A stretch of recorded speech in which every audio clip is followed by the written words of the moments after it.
संघ को डिफेंड आप हमेशा करते आए हैं कि हिंदू यानी भारतीय सभ्यता। भाई के सुदर्शन खुलकर कह रहे हैं आरक्षण की पूरी समीक्षा की जरूरत, माफ कीजिए, संविधान की पूरी समीक्षा की जरूरत है। आरक्षण पिछड़ा और अल्पसंख्यक कोई इस देश में है ही नहीं, विशेषाधिकार की किसी को जरूरत नहीं। ये तो खुलकर रिकॉर्ड पर कहा के सुदर्शन ने। देखिए, दुनिया में 3 ऐसे लोग हुए हैं आधुनिक दुनिया में जिनको श्रेय जाता है कि पिछड़ों, दलित और वंचितों की आवाज उठाई है। और उन तीनों में समानता यह है कि तीनों ही उस वर्ग से आए, पीड़ित थे, प्रताड़ित थे, और तीनों ने अहिंसा का रास्ता चुना। कौन है तीनों? नेल्सन मंडेला अफ्रीका में, Martin Luther king junior America में, और बाबा साहब अम्बेडकर भारत में। मैं उस पर आने से पहले मार्टिन लूथर किंग जूनियर को उद्धृत करूंगा। 28 अगस्त 1963 को वाशिंगटन में 2 लाख लोगों का मार्च निकला जो ब्लैक्स थे। तो उनको जब कहा गया अमेरिकन प्रेसिडेंट के द्वारा कि हमने संविधान में सारे अधिकार दिए हैं, तो उन्होंने एक बड़ी महत्वपूर्ण बात कही है। वो भाषण आई हैव ए ड्रीम करके बहुत प्रसिद्ध है। उन्होंने कहा कि आपने मुझे चेक तो दिया है लेकिन बैंक में बाउंस कर जाता है। यानी संविधान एक चेक है, जब उसको हम अप्लाई करने जाते हैं सार्वजनिक जीवन में तो बाउंस कर जाता है, समानता का अधिकार नहीं है। तो उन्हीं तीनों में से बाबा साहब अम्बेडकर ने भारत का संविधान बनाया, और संविधान बनाते समय प्रेम्बल पर लगातार विमर्श हुआ। विमर्श में एच.वी. कामत थे और के.टी. शाह थे। के.टी. शाह ने कहा कि सोशलिस्ट वर्ड को जोड़ें, और के.टी. शाह ने तर्क दिया। तो अम्बेडकर जी ने जो उत्तर दिया, वह उत्तर देने से पहले मैं एक बात कहूंगा कि प्रेम्बल में सर्वमत से 3 शब्द महत्वपूर्ण हैं। इक्वलिटी, लिबर्टी और फ्रेटर्निटी। स्वतंत्रता, समानता और भ्रातृत्व। ये 3 शब्दावली ऐसी हैं करीमा जी, जिसको दुनिया के किसी भी हिस्से में, किसी भी कालखंड में, इस सदी से पहले और इस सदी के 10 सदियों के बाद, ये 7 समुद्र पार चले जाइए, भारत में रहिए, तीनों शब्दों का महत्व है। जिस राज्य में जो राजा यानी जो संविधान को इलाबोरेट कर रहे हैं प्रोफेसर राकेश जी, एक सेकंड, और थोड़ा सा मुझे इजाजत दीजिए। आपने संविधान को इलाबोरेट कर दिया, लेकिन मैं इसको ये सेंटेंस पूरा कर दूं।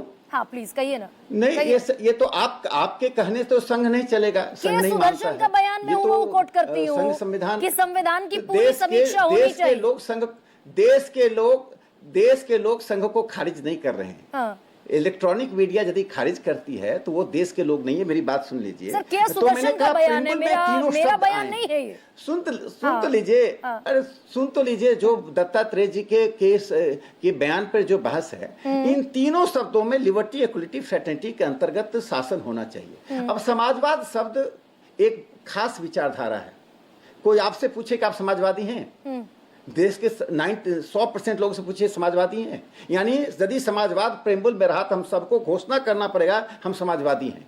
यदि हम कहेंगे समाजवादी नहीं है तो मैं संविधान विरोधी हूं, मैं राष्ट्रद्रोही हो जाऊंगा।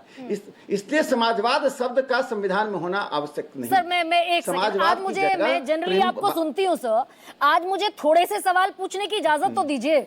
आप संविधान को इलाबोरेट कर रहे हैं, संविधान क्या कहता है, संविधान में सोशलिज्म क्या है, सेकुलरिज्म क्या है, मैं ये कह रही हूँ। मैं 10 सेकंड में पूरा करके, संघ प्रमुख के सुदर्शन तो मानते ही नहीं संविधान को, ना संविधान को मानते, ना आरक्षण को मानते, और ना धर्मनिरपेक्षता को मानते।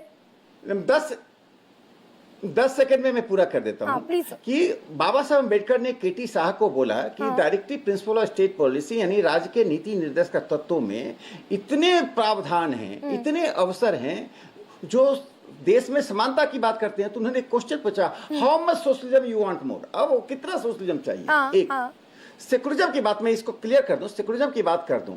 यदि भारत का हिंदू समाज सेकुलर नहीं होता और विविधता में विश्वास नहीं करता। हिंदू समाज मेजोरिटी है, लेकिन आप जाइए मेघालय के ईस्ट खासी, इसमें सिंह खासी, और चले जाइए असम के हिंदू, उसी जगह में देखिए दोनों में अंतर है। मेजोरिटी है लेकिन विविधता पूर्ण है। इसलिए विविधता को अपनाने वाला समाज हिंदू समाज है, और इस विविधता की ऊपर पंथ निरपेक्षता है। नहीं तो फिर खुलकर क्या आज प्रोफेसर राकेश क्या खुलकर ये बात कहेंगे कि धर्मनिरपेक्षता अगर संविधान के प्रियम्बल से हटा दी जाए तो हम हिंदू राष्ट्र बनने की तरफ एक कदम आगे बढ़ाएंगे? धर्मनिरपेक्षता अगर नहीं, यानी कि किसी एक धर्म के प्रति राज्य का अनुराग नहीं। गरिमा जी, हम हिंदू राष्ट्र की तरफ आगे बढ़ेंगे क्या? गरिमा जी आपके मस्तिष्क में जो हिंदू राष्ट्र की परिभाषा है वो मेरे मस्तिष्क में नहीं है। वो परम पूज्य सरसंघचालक मोहन भागवत जी या माननीय दत्तात्रेय जी के मन में नहीं है। हमारा हिंदू राष्ट्र थियोक्रेटिक नहीं है, हिंदू राज्य नहीं, हम हिंदू राष्ट्र की बात करते हैं। इसलिए जो संविधान की समीक्षा की भी तो बात होती है। गोलवलकर आप ही के संघ प्रमुख ये कहते हैं there is nothing Indian about the Indian constitution. K Sudarshan ने कहा भारत का संविधान भारत की संस्कृति के लिए विदेशी है। और ये भी पूछा गया उनसे कि 50 साल बाद क्या आप इसे दम ठोक कर कहेंगे कि संविधान हमारी संस्कृति की मूल भावना के साथ मैच नहीं करता। उन्होंने कहा एब्सोल्युटली विदेशी संविधान है हमारा, आरक्षण की पूरी समीक्षा होनी चाहिए। यहाँ कोई अल्पसंख्यक नहीं है, कोई पिछड़ा नहीं है, किसी का कोई विशेषाधिकार नहीं। यानी कि संघ ना संविधान को मानता ना आरक्षण को मानता। जानता हूँ राष्ट्रीय स्वयंसेवक संघ ने 1960s में 70s में जब गुजरात में आंदोलन चल रहा था आरक्षण को लेकर, माधव सिंह सोलंकी का शासन व्यवस्था थी और बाद में मोहन भागवत जी ने साफ तौर पे कहा कि जो दलित हैं, पिछड़े हैं, वंचित हैं, जब तक मुख्य धारा में नहीं आते, चाहे 200 साल लग जाए कि 1000 साल लग जाए, आरक्षण में तनिक भी तब्दीली, वो प्रोग्रेसिव तब्दीली होगा, रिट्रोगेटिव तब्दीली नहीं होगा। तो के सुदर्शन को क्या संघ ने, मोहन भागवत या आप ही सही, मेरे लिए तो आप ही बड़े लर्नेड आदमी हैं, खारिज कर दीजिए के सुदर्शन जो कह रहे थे, झूठ कह रहे थे, गलत कह रहे थे। ये अवधारणा संघ की कभी नहीं थी। देखिए क्या है कि किसी खास संदर्भ में प्रश्न पूछे जाते हैं, आप उस प्रश्न को उठाइए। यदि आज आपसे मैं पूछूंगा कि आप समाजवादी हैं, अब वो संदर्भ अलग होगा।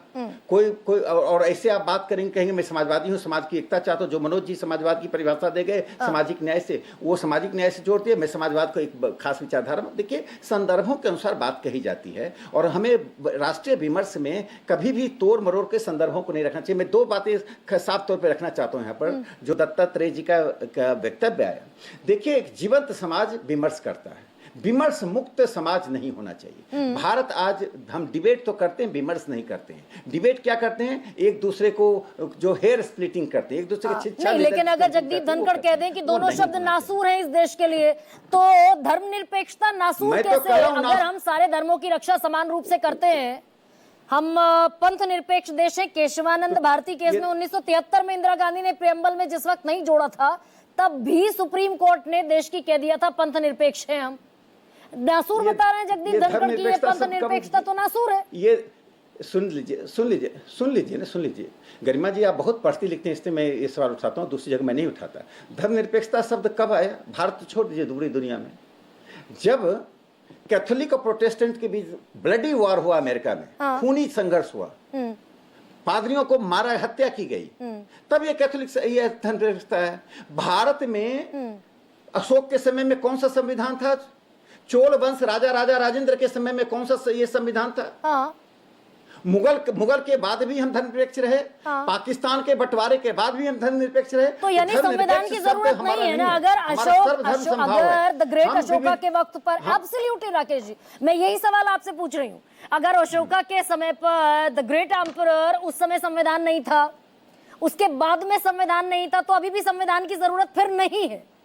That was very वो बड़ा गैर जरूरी हो गया कि संविधान इम्पोज कर दिया। दोनों को मिलाइए मत। आपको मैं बता रहा हूँ, आर्टिकल 25, 26, 27, 28, 29, 30 सबको हटा दीजिए संविधान से। इस देश की हिंदू जनता कभी भी डाइवर्सिटी से बाहर नहीं जाएगी। अत्याचार, अन्याय, प्रतिकार के बावजूद भी हम समानता की बात रखते हैं। पंजाब में खून की नदी तो मंशा सर यही है ना फिर कि प्रियम्बल के बाद भाई पहले प्रियम्बल का टेस्ट बलून छोड़ दिया। सर मंशा यही है ना फिर कि प्रियम्बल से हटाएं, फिर 25, 26, 27, 28 भी हटा दें क्योंकि जरूरत नहीं है। अब मुझे मालूम है आपको संघ के बारे में बहुत उत्सुकता है, लेकिन उत्सुकता में थोड़ा संयम चाहिए, क्योंकि आप उत्सुकता प्रकट करेंगी तो मैं जवाब नहीं दे पाऊंगा। आपकी उत्सुकता से मैं बहुत प्रसन्न हूँ कि संघ के बारे में बहुत जानने की इच्छा है और बहुत पढ़कर आती हैं, इतना होमवर्क करके आती हैं, इसलिए मैं आपका अभिनंदन करता हूँ। लेकिन मेरी बात सुन लीजिए, 47 में डायरेक्ट एक्शन हुआ, लेकिन भारत में किसी ने एक्सचेंज ऑफ पॉपुलेशन की बात नहीं की।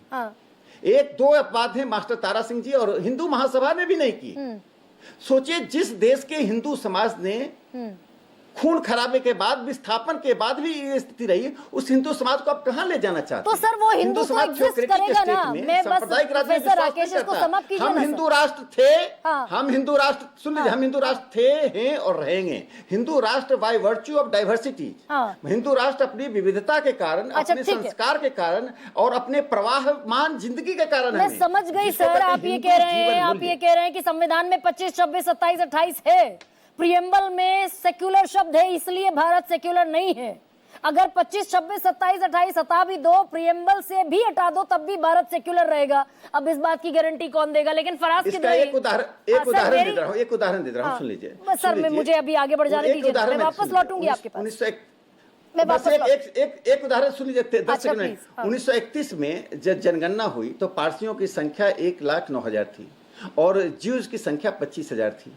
यदि हिंदू समाज चाहता, जैसे बाकी जगह धर्मांतरण होता है, उनको मिनटों में हो जाता है। वो क्यों भारत आए? भारत इसलिए नहीं है कि हाँ उनको इस्लाम प्रोटेक्ट करेगा, इस्लाम से ही प्रताड़ित होकर भारत आए ना। तो क्या AK वाजपेयी, ठीक है सर, क्या? ठीक है सर, मैं समझ गई, AK वाजपेयी तो फिर तो संविधान की जरूरत ही